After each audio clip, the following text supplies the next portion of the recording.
2026-এর vote 2021-এ তো বিজেপির চাকাটা 77-এ আটকে গেছিল, এবার 50-এর নিচে থাকবে, কথা দিয়ে গেলাম। 2026-এর লড়াই আমি ভবিষ্যৎবাণী করি না, আর যদি ভবিষ্যৎবাণী করি, আমার ভবিষ্যৎবাণী ঈশ্বরের কৃপায়, আশীর্বাদে, মানুষের ভালোবাসায় অল্প হলেও মেলে।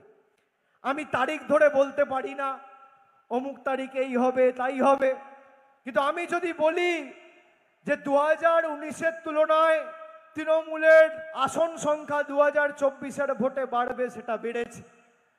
আমি ডায়মন্ড হারবারে বলেছিলাম যে আমরা এই যে ফেজে ভোট হবে, শেষ দফার ভোট, 9 পাবো, 9 পেয়েছিলাম, আর বলেছিলাম 23 অলরেডি পেয়ে গেছি, তাহলে 23 আর 9 যোগ করলে হয় 32।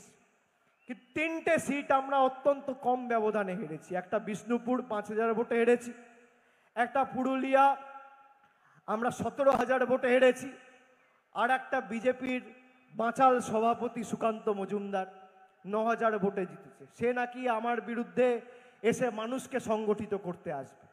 আপনি যদি 50 বছর রাজনীতি করেন, আর আপনি যদি 10টা নির্বাচন লড়েন, 10টা নির্বাচনের ফলের নিরিখ যোগ করেও আপনার 7,10,000-এর ব্যবধান হবে না। ডায়মন্ড হারবারের মানুষ আমায় একবারে জিতিয়েছে।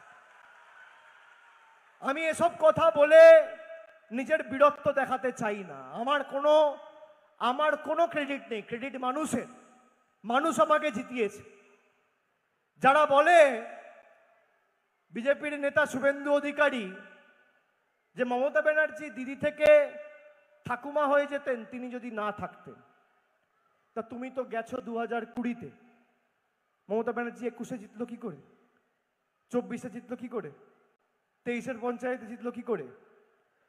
আর এদের কপাল দেখুন, জবে থেকে এই এলিমেন্টটা বিজেপিতে গেছে, একটা নির্বাচনও বিজেপি জেতেনি। 2020-তে উপনির্বাচন হেরেছে, 2021-এ বিধানসভা হেরেছে, 2022-এর পুরসভা হেরেছে, 2023-এর পঞ্চায়েত হেরেছে, 2024-এর লোকসভা হেরেছে, 2025-এর উপনির্বাচন হেরেছে। গত 1 বছরে 11টা উপনির্বাচন হয়েছে বাংলায়, 11-0 তৃণমূলের পক্ষে হয়েছে, 11টাতেই বিজেপি হেরেছে। কি অবস্থা এদের! আগে বিজেপির রাহুর দশা চলছিল, শনির দশা, আর এখন কেতুটা গিয়ে কেতু আর শনির দশা সংযোজিত হয়েছে। জবে থেকে গেছে সব নির্বাচন হেরেছে। এরা নাকি বাংলায় আবার অপারেশন সিন্দুর করবে, অপারেশন বেঙ্গল, মানে কি এমএলএ কেনাবেচা করবে।